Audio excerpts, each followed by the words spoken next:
Let's bring in our friend Scott Laughlin from Sirius XM NHL Radio. And before we get to Stick and Puck, we got to talk Super Bowl 56. It was early enough for you to watch it out in the Eastern time zone. Scott, what did you think of how it all went down at SoFi Stadium on Sunday? Well, I thought it was a competitive game, if nothing else, I think, Rod.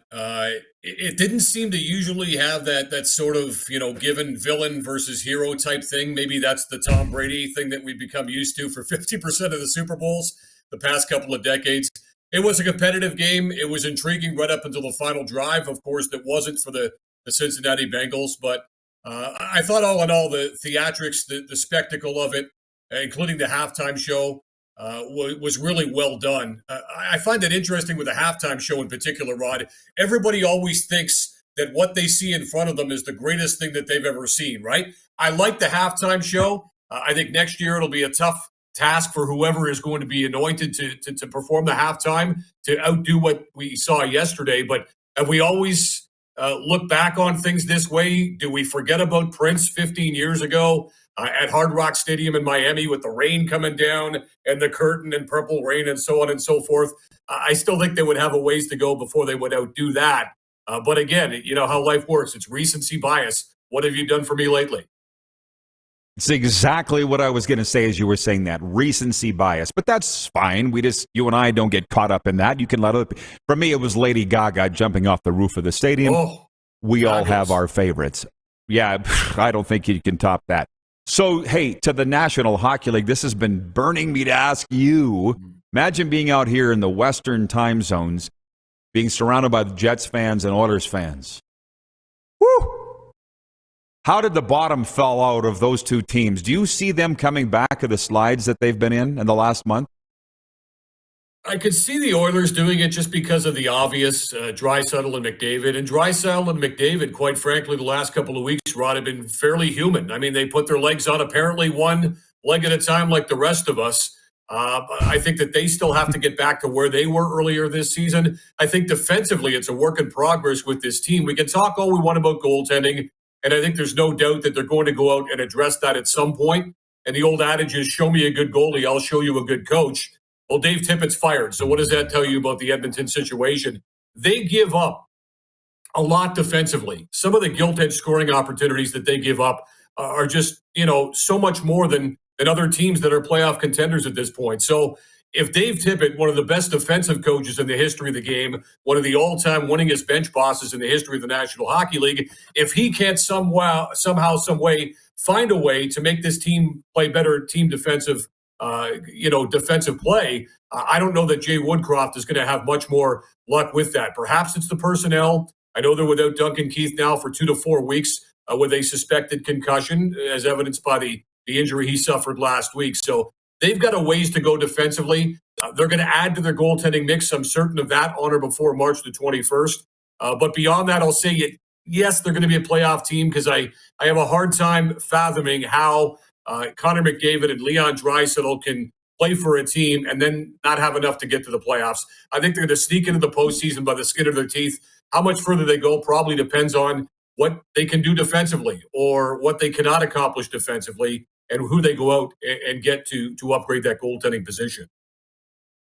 Well, when you look at the standings, the Oilers are nowhere near out of it, so I totally get it. But with the Jets, man, I'm sure you guys are talking about it on NHL radio. By the way, I left my radio in Florida, and I haven't been there for a while. I've been listening to you for a while, so I apologize, Scott.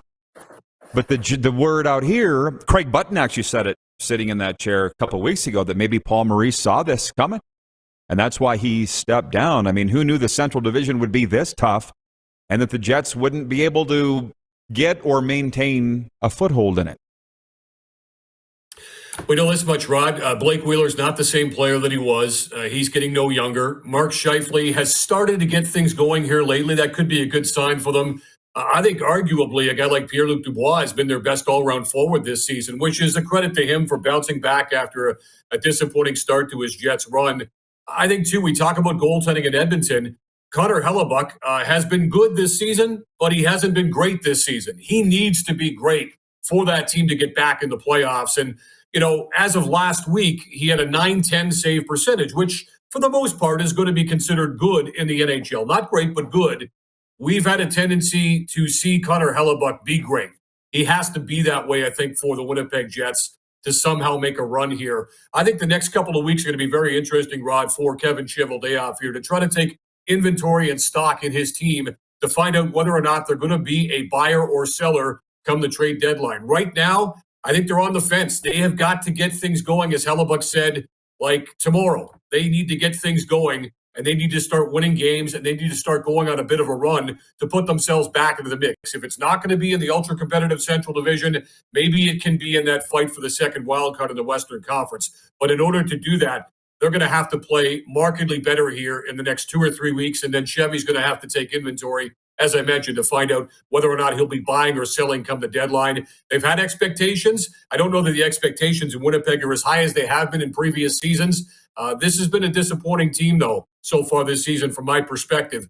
And just when you thought they'd get the boost from that coaching change, they have had anything but happen in Manitoba so far.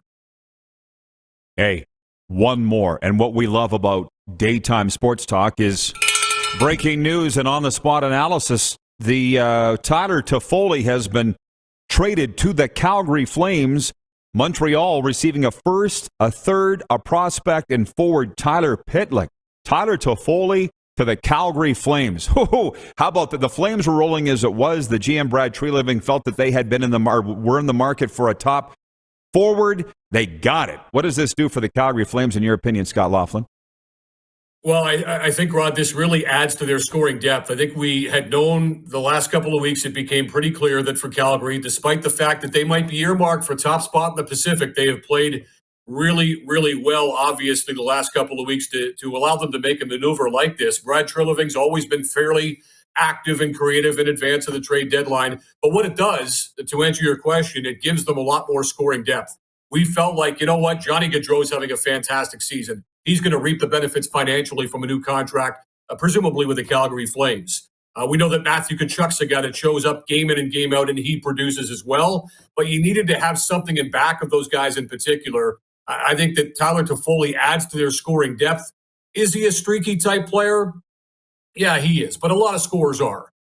The other interesting thing with regards to this is Daryl Sutter knows this player well, right? He had success with him in winning a Stanley Cup or two in Los Angeles with Tyler Toffoli. These are guys who've had success together before. This is also a situation where Montreal gets a first-rounder back. And, you know, when this started percolating here in the last hour or so, the first thing I did, Rod, was go to Cap Friendly, and I wanted to see exactly what the Calgary Flames had in terms of draft picks in the cupboard, et cetera. They had a first and a second this coming July. They've got their first from next year, the first from the year after.